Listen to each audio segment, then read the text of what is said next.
আজকে আমি যে বিষয়টি নিয়ে আলোচনা করব সেটা হলো আমাদের সমাজে আলোচিত খুবই একটা বিষয়, যেটাকে একটা ট্যাবু হিসেবে দেখা হয় আমাদের সমাজে। সেটা হলো অনেকে এটার ব্যাপারে জানতে চান, অনেকে এটার ব্যাপারে ভুল ধারণা পোষণ করেন। এটা নিয়ে অনেকের মনে অনেক রকমের প্রশ্ন আছে, যেটা আসলেই ক্ষতিকর কিনা, বা এটা সম্পর্কে বিজ্ঞান কি বলে, এটা সম্পর্কে ডাক্তাররা কি বলে, আজকে বিজ্ঞান কি বলে, হস্তমৈথুন কি সত্যিই ক্ষতিকর, এ ব্যাপারে বিজ্ঞান কি বলে।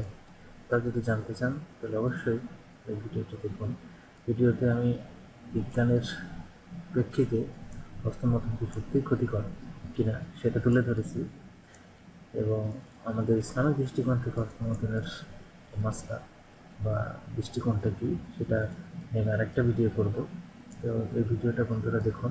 ভিডিওটি যদি পছন্দ হয়, ভালো লাগে, তাহলে অবশ্যই লাইক করবেন, শেয়ার করবেন, এবং কোনো কোশ্চেন থাকলে কমেন্ট করবেন। সবশেষে ভিডিওটি দেখার জন্য অগ্রিম ধন্যবাদ দিচ্ছি। চলুন শুরু করা যাক। হস্তমৈথুন কি সত্যিই ক্ষতিকর, এ বিষয়ে বিজ্ঞান কি বলে। প্রথমেই দেখি হস্তমৈথুনের জন্য প্রচলিত আমাদের সমাজের ধারণা কী কী রয়েছে।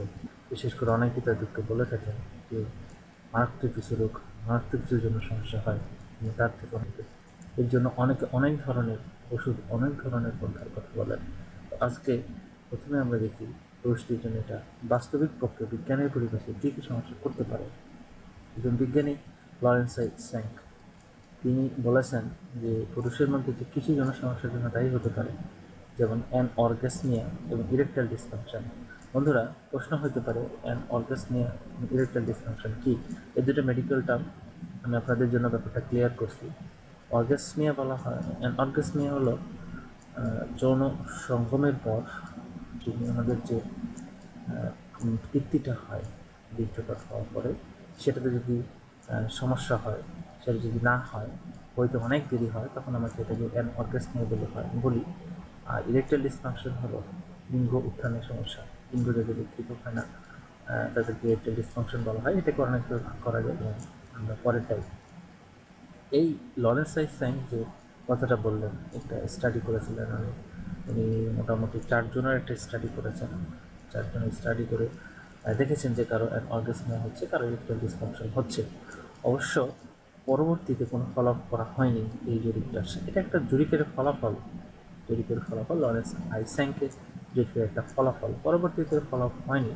এবং এই ধারণাটা চিকিৎসা বিজ্ঞানের মধ্যে বা চিকিৎসকদের মধ্যে তেমন সমাদৃত না, ব্যাপকভাবে পরিচিত না, আদৃত না, এটা চিকিৎসকরা গ্রহণ করেননি। তাহলে আরেকজন বিজ্ঞানী দেখায় লিপসিট মনে করছেন এটা কিছু পুরুষের জন্য এমপিএসটি, মেল সাইকোজেনিক সেক্সুয়াল ডিসফাংশন। এই এমপিএসটি হলো সহবাসের সময় অর্গাজমের যদি জটিলতা হয়, তাহলে এটাকে আমরা এমপিএসটি বা মেল সাইকোজেনিক সেক্সুয়াল ডিসফাংশন বলি। হস্তমৈথুনে যখন আসক্তি হয়ে যায়, হস্তমৈথুনে থাকতে পারছেন না, এটা একটা বদ অভ্যাসে পরিণত হয়ে গেছে। যেমন ড্রাগ এডিকশন হয়, ড্রাগ না খেলে থাকতে পারে না, এরকম বদ অভ্যাস যখন হয়ে যাবে তখনই কিছু সমস্যা তৈরি করতে পারে। যেমন যদিও শারীরিক বা মানসিক কোনো ঝুঁকি নেই হস্তমৈথুনের ফলে, তবে যে সমস্যাগুলো আসক্তির ফলে হতে পারে সেটা হলো 1 নম্বর, দৈনন্দিন কার্যকলাপ ব্যাহত করতে পারে। স্বাভাবিক কার্যকলাপ যেটা আমরা করি দৈনন্দিন, সেটা ব্যাহত হতে পারে। 2 নম্বর হচ্ছে বেআইনি বা ধ্বংসাত্মক কার্যকলাপে লিপ্ত হওয়ার ঝুঁকি রয়েছে। এটা অনেক রকম হতে পারে, আপনারা একটু চিন্তা করেন তাহলে বুঝতে পারবেন যে এক্ষেত্রে কী ধরনের বেআইনি বা ধ্বংসাত্মক বা পাপকর্মে লিপ্ত হতে পারে যে কেউ। ঘন ঘন বা বাধ্যতামূলক হস্তমৈথুন, এটা যৌন আসক্তির পর্যায়ভুক্ত আর কি। তাই ঘন ঘন এবং এমন হস্তমৈথুন যেটা আমরা কোনো থাকতে পারি না, সেটা থেকে আমাদের বিরত থাকা উচিত। এটা আমাদের জন্য ক্ষতিকর হতে পারে। এখন আছে আমরা উপকারিতায়, কী কী উপকারিতা রয়েছে।